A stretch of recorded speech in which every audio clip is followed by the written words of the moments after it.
Salut tout le monde, aujourd'hui on se retrouve dans une nouvelle vidéo et ça va être une vidéo sur tout ce qu'il y a dans ma boîte à pharmacie pour partir avec mes animaux.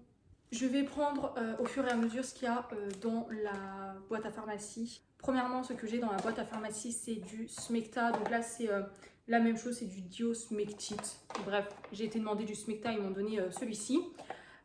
Mon chien a tendance à avoir facilement la diarrhée si on lui donne trop de friandises ou alors s'il ne mange pas assez ses croquettes ou avec le changement de température, etc. Il a facilement la diarrhée. Donc c'est quelque chose de très important pour lui d'avoir du Smecta. Également, à l'inverse, si jamais il n'arrive pas à faire ses selles, vous pouvez prendre, c'est du Canicure Pro. J'en ai, je sais que je l'ai très rarement utilisé, je ne sais même plus pourquoi là j'en ai un. Mais voilà, j'en ai un chez moi, donc je le prends de temps en temps. Mais c'est vrai que moi, mon chien a plus tendance à faire de la diarrhée qu'à être constipé. Donc voilà, mais sinon vous pouvez également prendre un petit truc comme ça au cas où. Ce qui va être très important aussi, c'est des retire-tiques. Donc moi j'en ai deux, j'en ai un plus gros et l'autre plus petit. Donc là, ça c'est important de l'avoir tout le temps sur soi. Limite, vous pouvez laisser dans la voiture que vous prenez, comme ça, même si vous partez qu'un week-end et que vous ne prenez pas toute votre trousse de pharmacie, ou même si vous partez en balade et que vous trouvez un tic sur votre animal, au moins vous l'avez tout le temps sur vous. Donc ça c'est hyper important. Limite la trousse de pharmacie, vous pouvez la laisser dans la voiture. Moi je sais que si jamais je pars en vacances, j'enlève la trousse de pharmacie de la voiture, mais ça serait plus judicieux de laisser la trousse de pharmacie sous un siège pour l'avoir tout le temps sur soi. Ensuite, ce que je vais prendre, c'est des gants. Donc ça, c'est pour moi, c'est comme je vous l'ai dit, mon chien a souvent la diarrhée. Donc imaginez devoir nettoyer son caca parce qu'il a les poils longs, c'est un berger des Pyrénées. Donc toujours prendre des gants au cas où. Donc c'est des gants non stériles que vous pouvez trouver n'importe où. De plus, ce qui va être important, c'est une paire de ciseaux. Ça peut toujours servir pour soit découper les poils de votre chien ou même si jamais vous devez faire des pansements. Une paire de ciseaux c'est toujours intéressant. De plus, un peigne, brosse, etc. c'est toujours intéressant aussi d'en avoir un. Si jamais vous partez en balade et qu'il y a des petites herbes ou quoi qui se collent dans les poils de votre animal, c'est intéressant de l'avoir. Ce que j'ai oublié également, c'est de prendre un coupe-griffe qui, pareil, il y a une mouche qui est tout le temps là sur mes vidéos. Vous pouvez également prendre un coupe-griffe qui peut être très intéressant si votre animal se fait mal à la griffe ou si il a une griffe trop longue. Pareil, ça peut être toujours bien de prendre un coupe-griffe. Et enfin, ce que j'ai tout le temps sur moi, c'est un thermomètre, donc avec de la vaseline, là je l'ai oublié, mais sinon toujours avec de la vaseline. Donc voilà, c'est un thermomètre normal. Faites attention parce que moi j'en ai pris un sur Zo Plus ou un truc comme ça. Un site internet exprès animaux et pourtant c'est un embout non rigide. Donc c'est pas très pratique parce que les animaux la plupart du temps n'aiment pas trop ça et donc ils risquent de bouger et donc s'ils bougent c'est assez rigide, c'est pas hyper confortable. Donc c'est mieux avec un embout rigide, donc faites attention à ça. Là pour l'instant je touche de la peau de singe mais je n'ai pas utilisé vu que mes animaux vont bien, même si cette semaine ça n'allait pas, mais bon comme je suis chez moi j'ai pu l'emmener chez le vétérinaire.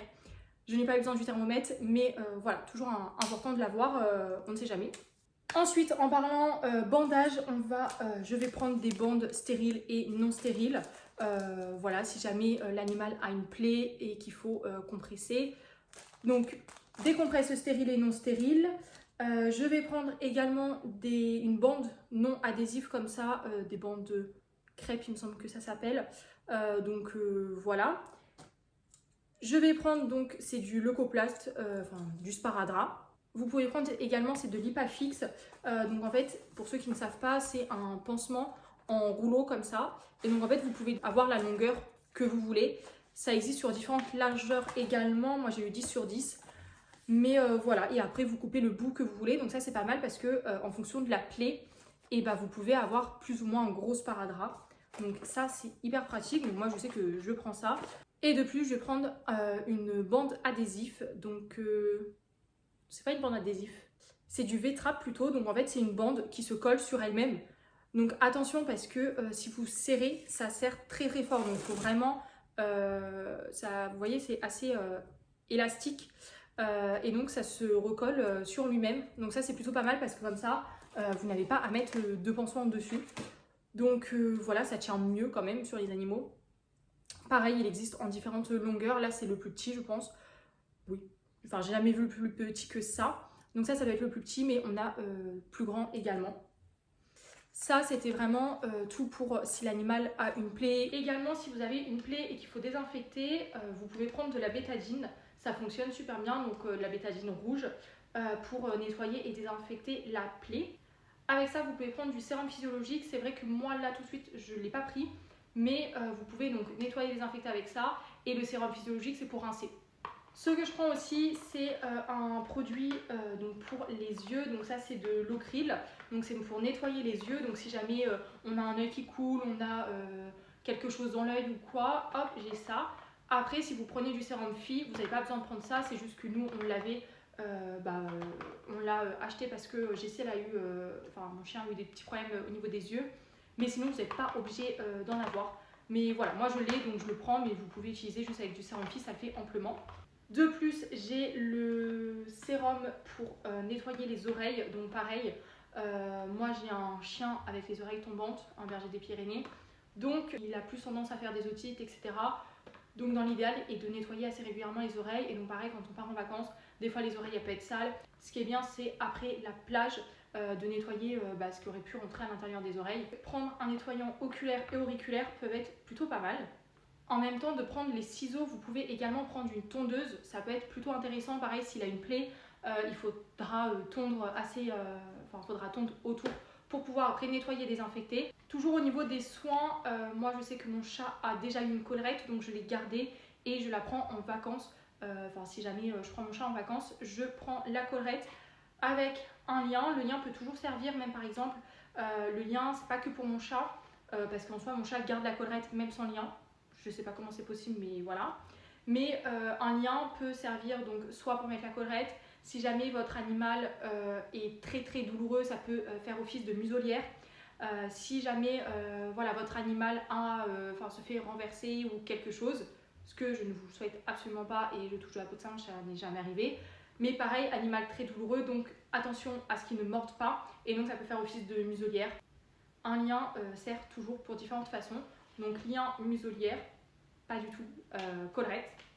Ensuite, si votre animal a des médicaments quotidiennement ou même de temps en temps par crise, pensez à les prendre. Des fois, il y a des médicaments pour crise d'arthrose ou des choses comme ça. Pensez à les prendre pour ne pas retourner chez le vétérinaire juste au moment, juste parce qu'il est en crise et que vous avez oublié. Et des fois, il y a des médicaments, quand c'est sous ordonnance, on ne peut pas les délivrer, le vétérinaire ne peut pas les délivrer. Donc il faut refaire une consultation, etc. Donc ça peut coûter plus cher que juste le traitement. Donc c'est intéressant de prendre les médicaments, ne pas les oublier. De plus, moi j'ai toujours des seringues dans ma voiture, donc ça peut toujours servir. Si par exemple votre animal, il doit avoir des médicaments, les seringues qui vont avec les médicaments. Si l'animal ne veut pas manger ou ne veut pas boire, etc., les seringues ça peut toujours servir. Et pareil, si l'animal a un problème et qu'il doit avoir des médicaments, etc., même si vous allez chez le vétérinaire, ça serait toujours bien d'avoir un petit lance-pilule si jamais l'animal est un peu compliqué à prendre ses comprimés. Donc voilà, ça vous évite d'en racheter un ce jour-là. Également, je pense à vermifuger et faire les antipulsantitiques de mes animaux avant de partir pour pas m'encombrer pendant le voyage. Donc je sais que moi, j'ai pour mes chiens un collier Seristo, comme ça me fait les 6 mois. On n'en parle plus. Et par contre pour mes chats c'est en comprimé et en pipette. Donc je vermifuge et je fais les pulsétiques juste avant. Comme ça je suis sûre que pendant les vacances je suis tranquille. Et en plus comme ça pour changer la litière au niveau du vermifuge c'est beaucoup mieux. Donc voilà, ça j'en ai pas besoin, mais c'est juste pour vous conseiller. Également, vous pouvez prendre de la crème solaire. Moi, je ne mets pas dans la trousse à pharmacie des animaux vu que c'est de la crème solaire humaine. Donc, je ne mets pas dans la trousse à pharmacie pour les animaux. Ça nous sert également pour nous. Mais si vous avez un animal qui n'a pas beaucoup de poils ou qui a le poil blanc, etc., ou même un chat qui est blanc, c'est intéressant de mettre de la crème solaire pour pas qu'il attrape des coups de soleil et donc qui plus tard peut avoir une tumeur au niveau de la peau. Donc voilà, la crème solaire ça peut servir. Donc voilà, je pense que j'ai tout dit. Si jamais j'ai oublié des petits trucs, n'hésitez pas à les mettre en commentaire. Ça pourra m'aider à voir si j'ai oublié quelque chose et donc à le mettre plus tard dans ma trousse à pharmacie ou même aider les personnes qui regardent cette vidéo. Sur ce, je vous souhaite une très bonne journée. Si cette vidéo vous aura plu, n'hésitez pas à liker, commenter cette vidéo, à vous abonner et vous pouvez me rejoindre sur Instagram pour suivre les aventures avec mes petites bêtes.